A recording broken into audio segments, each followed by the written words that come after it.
Alors François, bonjour. Aujourd'hui, tu fais partie de l'association, tu as créé l'association d'astronomie ici à Villers-Paul.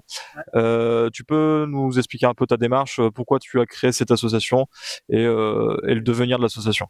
Ouais, alors déjà, l'association Astromobile, c'est une association à but non lucratif fondée en novembre 2024 et qui a pour objectif de rendre l'astronomie accessible à tous, notamment comme toute autre association. Et c'est ça qui rend notre association unique, c'est de rendre l'astronomie accessible aux personnes en situation de handicap. Parce que moi j'ai pas mal dans les observatoires d'astronomie, dans des clubs, associations, tout ça, et malheureusement je remarque qu'il y a de plus en plus d'observatoires qui sont construits déjà, et de plus qui sont pas adaptés pour les personnes en situation de handicap. Et le problème, c'est qu'il ne faut pas oublier que parmi les personnes qui sont en situation de handicap, il y en a certains qui ont la passion de l'astronomie, comme tout le monde, qui ont leur propre passion. Et le problème, c'est que comme ils n'ont pas accès à la passion en cause de handicap, ben, ça pose problème pour eux. Donc c'est pour ça qu'on a créé cette association pour lutter contre ça, pour dire que c'est pas parce qu'on est handicapé qu'on n'a pas accès à l'astronomie. Au niveau de l'association, tout le monde peut adhérer à ton association, il y a une adhésion, quelles sont les démarches? Oui, alors oui, il y a une adhésion pour devenir bénévole ou adhérent. Oui, les deux, ça marche. Alors en fait, l'adhésion, c'est simple. Soit vous allez sur notre site officiel de notre association, vous avez un formulaire à remplir. Et en fait, il faut bien cocher soit je souhaite devenir bénévole ou adhérent. Et comme ça, nous, on envoie un document qui soit rempli et qui nous renvoie, comme ça, on valide l'inscription. Après, par contre, l'inscription, ça dure 1 an pour redevenir adhérent. Alors actuellement, c'est 50 €, mais après, ça va être changé l'année prochaine. Et la différence entre bénévole et adhérent? Alors c'est très simple. En fait, bénévoles, ce sont les personnes qui viennent, on peut dire, travailler pour l'association, par exemple donner un coup de main pour monter le matériel ou pour monter les objets de collection, etc. Ou pour des astronomes qui commandent des trucs comme ça. Par exemple, le gars de Verspost, c'est un de nos bénévoles et invité en même temps. Et après, adhérent, c'est un petit peu différent. Adhérent, c'est comme si on adhère à un club ou à un sport, tout ça. Comme ça, ils auront des avantages. Comme ça, ils pourront être invités par l'association lorsqu'on fait des prestations, etc. Comme là, pour la nuit des étoiles, par exemple. Après, si on fait des soirées astro ou si on fait des réunions ou si on est invité par d'autres groupes ou sociétés, ben, les adhérents peuvent venir également. Je pense qu'on a toutes les infos en main. On peut te contacter via quel site, quel réseau, quel numéro? Alors, en fait, donc déjà, on a une page Instagram, Facebook, Threads au nom de Astromobile. Alors, c'est Astromobile Off, tout ça. Après, on a une page sur le site web il faut taper juste Astromobile Association ou Association Astromobile. Voilà. Parce que le problème, c'est que si vous tapez Astromobile tout court, vous verrez l'image du rover et c'est pas ce qu'on attendait.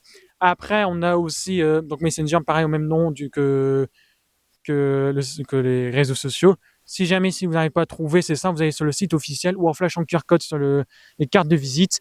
Et comme ça, vous descendez, et vous avez l'explication, et vous avez tous les liens des réseaux sociaux. Vous cliquez dessus et vous arrivez directement sur notre page. Super, merci beaucoup François pour l'interview. Et puis on te souhaite une belle observation pour ce soir. Merci, à vous aussi.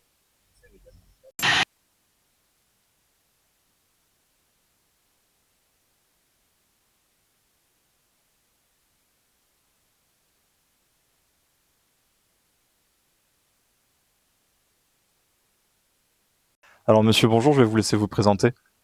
Bonjour, je m'appelle Jérôme Voland, je possède un magasin depuis 25 ans à Binche en Belgique qui vend des télescopes. Ça s'appelle le magasin Vers l'espace. Donc vous êtes passionné d'astronomie depuis combien d'années? Vous avez commencé ça jeune? Oui, j'ai eu mon premier télescope à 15 ans. Donc depuis toutes ces années, vous observez le ciel. Vous avez déjà fait des belles découvertes? Non, j'ai rien découvert, mais j'ai fait de très belles observations. Donc dans votre magasin, vous vendez divers télescopes, vous vendez des accessoires particuliers, qu'est-ce que vous vendez? Je vends des télescopes, mais je vends aussi, par exemple, ce qui crée l'image sur un télescope, c'est des petites pièces qu'on appelle les oculaires, qu'on met dans le télescope. Tant que vous n'avez pas mis un oculaire sur votre télescope, vous n'avez pas d'image. Et donc c'est incroyable, mais ces petites pièces-là, on appelle donc les oculaires, elles sont tout aussi importantes que tout le reste du tube.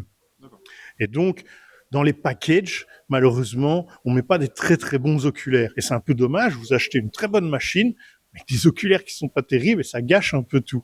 Donc souvent, les gens, après, ils rachètent des meilleurs oculaires pour avoir une qualité optique nettement meilleure. On peut aussi, parce que ce qui crée le grossissement, c'est les oculaires. Donc en général, quand vous achetez un télescope, vous avez 2 oculaires, ça veut dire que vous allez avoir 2 grossissements. mais vous pouvez très bien grossir encore plus fort et du coup acheter un oculaire plus puissant. Après, on vend aussi des filtres.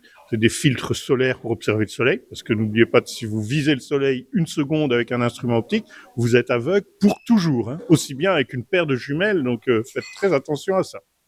Donc, on a des filtres solaires, on a des filtres lunaires, parce qu'un télescope qui vous permet de viser une galaxie à plusieurs milliards d'années-lumière, eh bien forcément, la lumière de la Lune, ça va vous éblouir fortement. C'est pas dangereux comme le soleil, mais c'est pas très agréable. Donc on peut mettre un filtre lunaire à l'arrière des oculaires et ça atténue la lumière de la Lune et ça donne plus de détails dans les cratères. D'accord. Vous avez un conseil pour les jeunes qui veulent se lancer aujourd'hui dans l'astronomie et d'acheter leur premier télescope? Eh bien, il faut pas acheter un télescope avec un mauvais pied, parce que ce qu'on va viser, on va zoomer très fort dessus, et du coup, les vibrations que vous voyez à l'œil nu, elles vont être amplifiées 50 fois, 100 fois. Et comme la Terre tourne, les objets que vous visez dans le ciel, ils sortent du champ de l'oculaire très rapidement. Je vais vous dire, ça dépend de l'objet, mais en 10 secondes, 15 secondes. Donc, ça veut dire que ce que vous avez visé dans le ciel, vous allez être sans arrêt en train de bouger votre télescope pour le suivre. Et si quand vous bougez votre télescope, en dessous, il y a un mauvais pied et qui fait ça, fois 100 dans l'oculaire, votre truc, il est inutilisable, vous pouvez le jeter ou juste regarder les lapins sur le sol, mais ce qu'il y a dans le ciel, vous allez jamais pouvoir le voir parce que ça a vibré. Donc, ce qui est vraiment important, c'est d'acheter un télescope quand même bien stable. Niveau budget, combien dépenser pour le commencement, pour un débutant? Moi, je dirais, n'achetez pas de télescope en dessous de 200 €. Ça existe, mais chez Maxi Toys, les télescopes, ils sont à 100 €. C'est tout en plastique, le pied, il est brinque-balle, les oculaires, c'est l'horreur. Vous achetez ça à votre enfant, ben voilà, l'astronomie, c'est nul, je vois jamais rien, dégoûté pour toute sa vie, c'est un peu dommage. Bon, on va rappeler le nom du magasin, l'adresse, et là où on peut vous suivre si vous avez des réseaux sociaux peut-être. Donc le magasin, c'est Vers l'Espace, je suis à Binche en Belgique. Oui, j'ai une page Facebook Vers l'Espace, j'ai un site Vers l'Espace. Oui, une chaîne YouTube aussi. Super, merci beaucoup pour l'interview en tout cas, et puis on espère vous revoir bientôt ici en France. Avec plaisir, sous un beau ciel comme ici, avec plaisir. J'étais très heureux d'accueillir François et son association Astromobile. C'est une première à Villers-Paul et ça a été une réussite. Les gens sont venus nombreux et on commence à voir les étoiles malgré les nuages, mais là ça se dégage et ça a plutôt bien fonctionné. Un événement que la mairie soutient finalement. Oui, bien sûr, et puis on espère que François réitérera l'année prochaine pour la deuxième édition. Alors Francine, bonjour, vous êtes la secrétaire de l'association. Comment s'est passée cette première nuit des étoiles? Très bien, très bien, très content, beaucoup de gens, malgré qu'il y a beaucoup d'endroits où on fait la nuit des étoiles, puisque c'est maintenant 1, 2, 3 août, et très content. Franchement, on a eu beaucoup de monde, beaucoup de gens, tout le monde a joué le jeu au niveau de la commune et super. Un bilan plutôt positif, la buvette a bien fonctionné également? Je pense, j'ai pas encore fait les comptes en tant que secrétaire, mais je pense que la buvette a bien, buvette, croque-monsieur, crêpes ont bien fonctionné.